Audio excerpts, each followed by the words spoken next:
It's all been said. Let's go home.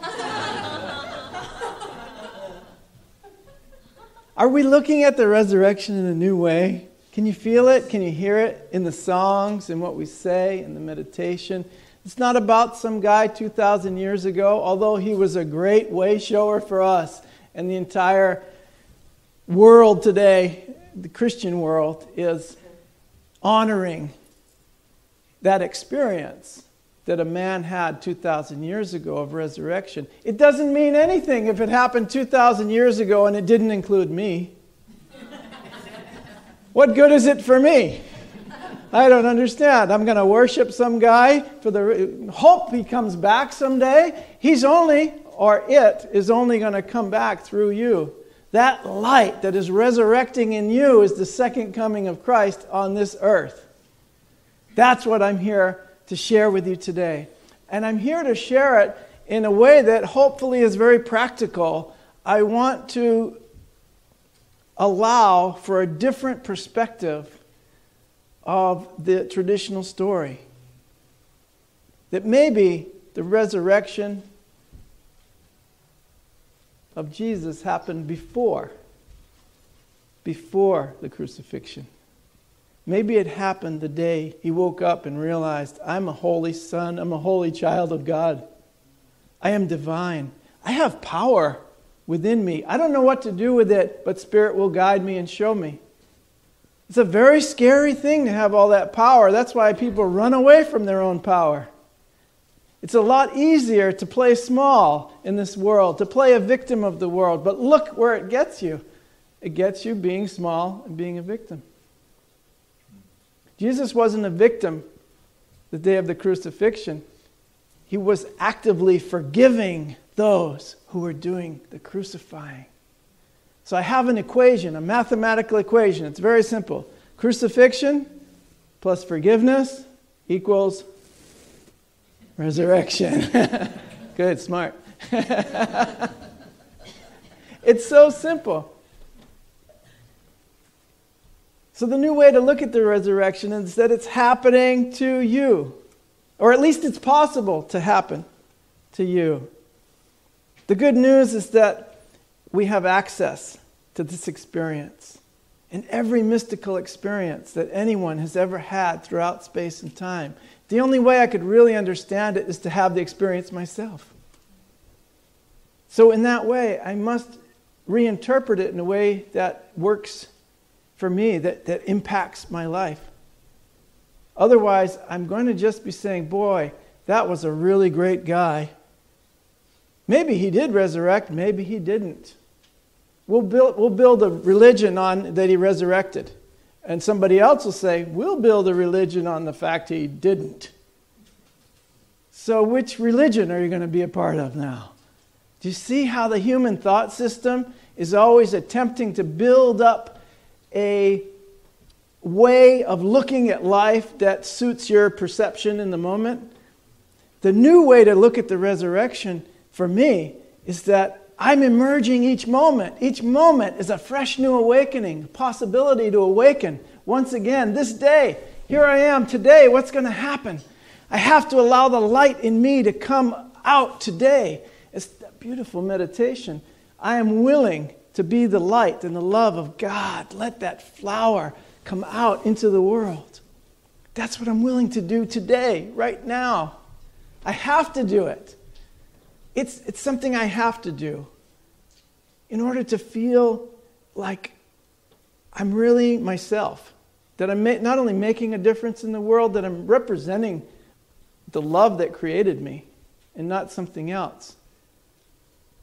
So that's why I really love Unity, is that we tend to try to interpret the stories of the Bible and everything that happened metaphysically, which means, how does it affect me? What is the ultimate universal symbolic nature of the resurrection?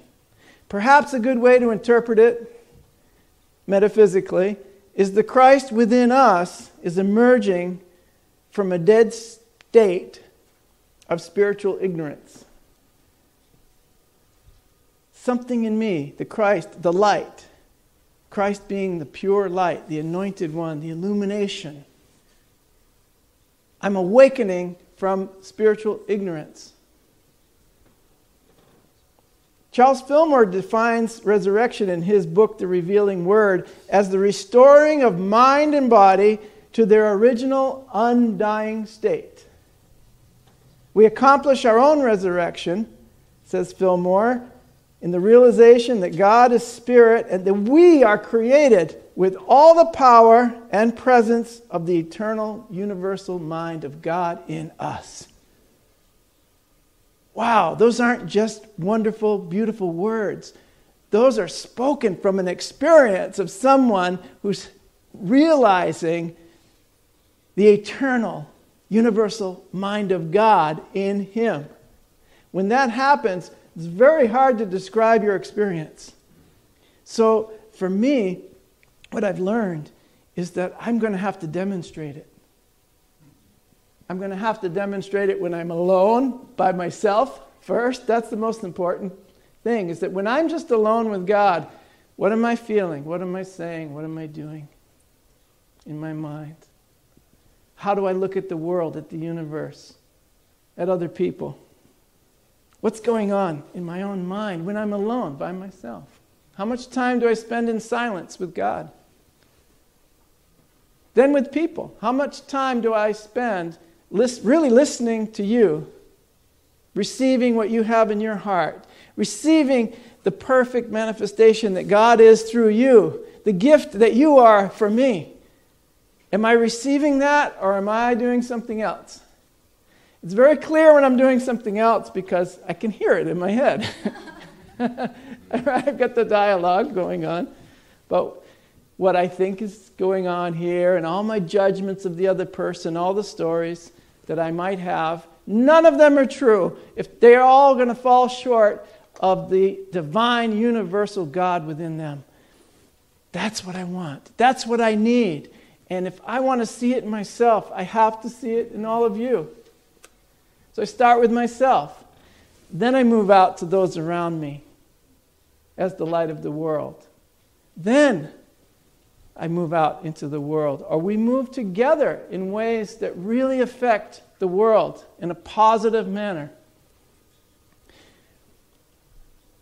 So another thing that I read, it's a book James Gaither wrote called The Essential Charles Fillmore. And it's about forgiveness. It's about being the light of the world.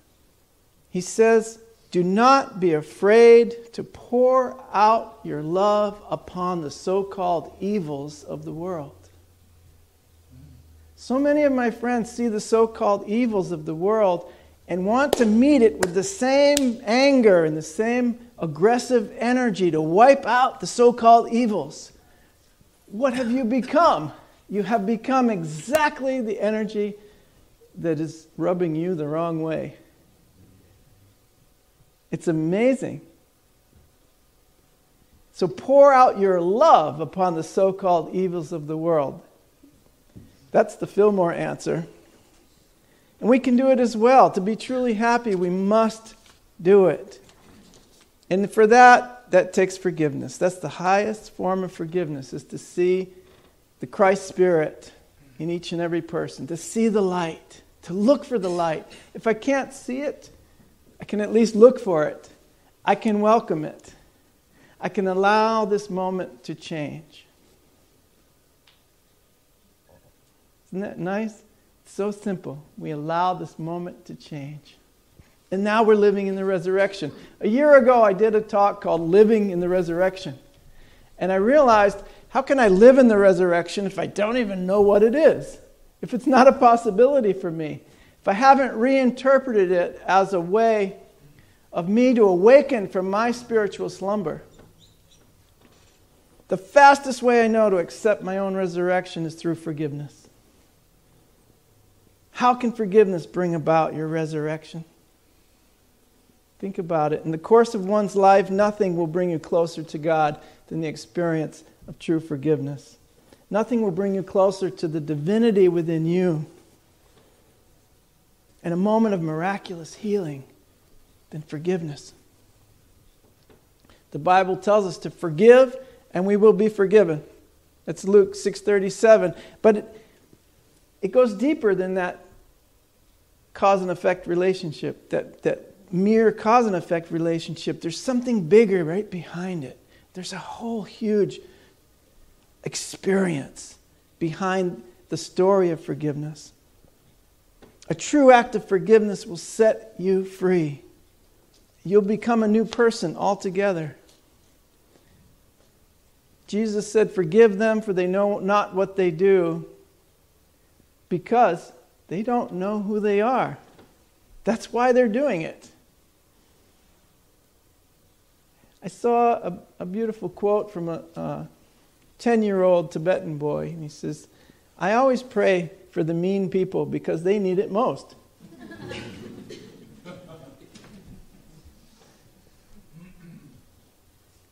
So if we can remember to forgive in far less extreme circumstances than Jesus endured, then I'm sure it will have an effect on those around us.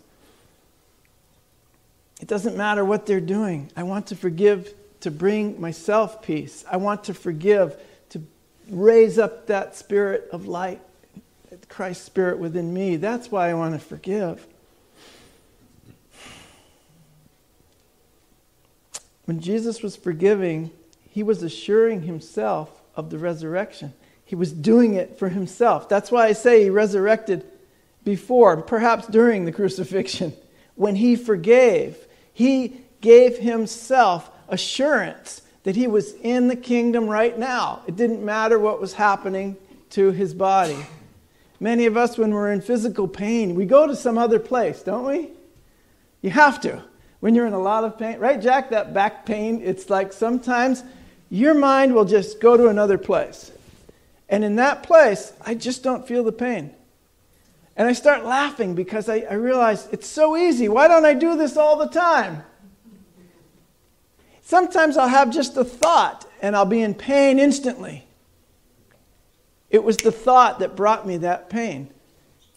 So amazing. It's so amazing because it's just the thought away. That's one of our sayings in the Course in Miracles. It's just the thought away. So we're not just wishing for our resurrection. We're not just worshiping someone else's resurrection. We are proactive in the resurrection of ourselves, our community, and the world. And sometimes it takes a little work. We're doing it around here. It's kind of slow sometimes, and sometimes it's really fast. When you're out there pulling the weeds and raking the garbage and the leaves out in the parking lot, and it seems kind of slow. We've been here for 3 hours and we're half done. Keep at it. Stay with it. You can and you will succeed because that's your goal. And pretty soon someone will come and help you. And we had somebody come with a pickup truck and we put all the stuff in the truck and it was gone. Amazing. Yeah, I know. It's a miracle. He was over. I pictured him at the dump throwing the stuff away. But do what's yours to do. Let everyone do what's theirs to do. But know what's yours to do is important. It's the most important thing because without you, the whole of creation is lacking. Without you, heaven is incomplete. We need you. We've been looking for you all this time. Well, heaven's pretty good, but we're missing Jan. Where did Jan go? It's not going to be heaven without Jan. That's how it is. You are the most integral part. I love it. So I'd like to give you just a couple of stories of forgiveness if we have time that really moved me. One was I read this week an article of a woman whose child had been murdered during the Sandy Hook shooting in Newtown, Connecticut. And having a young child killed in a violent way is a very traumatic experience. It was so traumatic that she felt like she had died herself and that she was dead to her family, her husband, the community. There wasn't any life in her because of this experience. It affected her so deeply. And it should affect you so deeply that those things are happening in our society, that there's only one thing that actually brought her out of that, raised her up. And I call it a true resurrection. And that was a moment she decided that she needed to see it differently. So she went to the father of the son who had done the shooting. And no longer did he seem like a monster. After talking to the father, who was also grieving, whose life was also changed that day, she realized that she was not alone. That father had lost a son, and he felt the guilt that his son was the one who had killed all the other kids and teachers. He didn't have a friend in the world, that guy. Except for that day. When she showed up, when she requested to talk to him because she needed relief from her pain, guess what happened? He found an angel. He found relief from his own pain. Now, it may not have been complete relief that day, but that was the spark that opened the door for the resurrection of those two people, that they could live their lives again and go back to their families and truly be human beings again. Because before that, they were living in the moment of tragedy. And before too long, her article said, "Now I'm living life again. I have forgiven." That troubled boy, of course, made a horrible decision and a horrible mistake. But she forgave, and she moved on. And the other story I wanted to share with you was a couple years ago. I was moved by a 17-year-old boy, Christian boy, who was in a prayer group, and his mother was shot, South Carolina, the shooting in Charleston. And he and a couple of other relatives had decided, we must forgive. Jesus said, forgive your enemies. Jesus said, forgive and you will be forgiven, so I'm going to forgive. And he said, I did it for myself and I did it for our community because I saw what happened in Ferguson when they didn't forgive, and there were riots and there were more people getting hurt and more people dying, and that's not what I want to happen here. So he publicly forgave and asked the community not to seek vengeance and revenge. And he said, if I stayed in the moment of when my mom was shot, I would go insane. I would have that on my mind all the time. I needed something else in my mind. And so I asked for the Spirit within me, that same Spirit that raised Jesus from the dead, will also quicken your mortal bodies, will heal your mind. He said, I had to go to that Spirit, and I forgive. I forgive that person completely. So he wasn't only doing it for himself, he was doing it for his community. And those are two amazing stories to me because those are extreme examples. But they're examples of modern day crucifixion, of what happens in our time. And all the things that we feel victim of, we can be proactive in being the light of the world and in forgiving. Forgiveness brought each of these people closer to God. But even more than that, it brought them to an experience of God within them, which I think is the most important thing. And God in everyone. Second principle of unity. There is a divine spark within every human being. Everyone is divine. Your essential nature is good. And I can bring out that good in my neighbors by finding it within myself. I have to ask for help, each and every day I ask for help because I want to rise up this day. I want something to raise me up each and every day.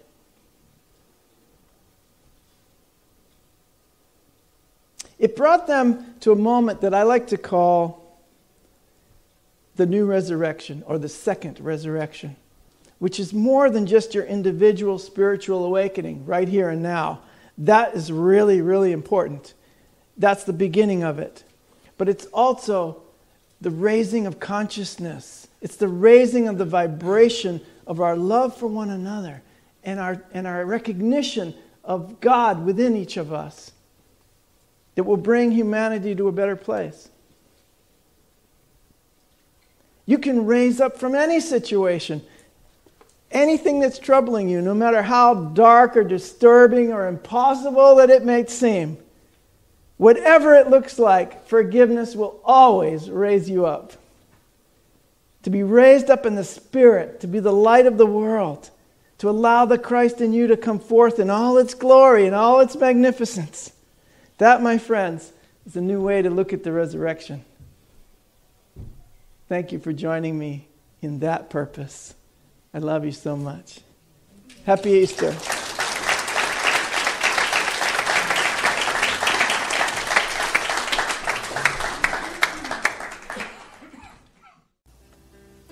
You have been watching the message from our Sunday celebration service here at Unity on Cape Cod, providing a positive path for spiritual living. Please join us every Sunday morning at 10 a.m. at 147 Walton Ave, Hyannis, Mass. And visit us online at www.unityoncapecod.org.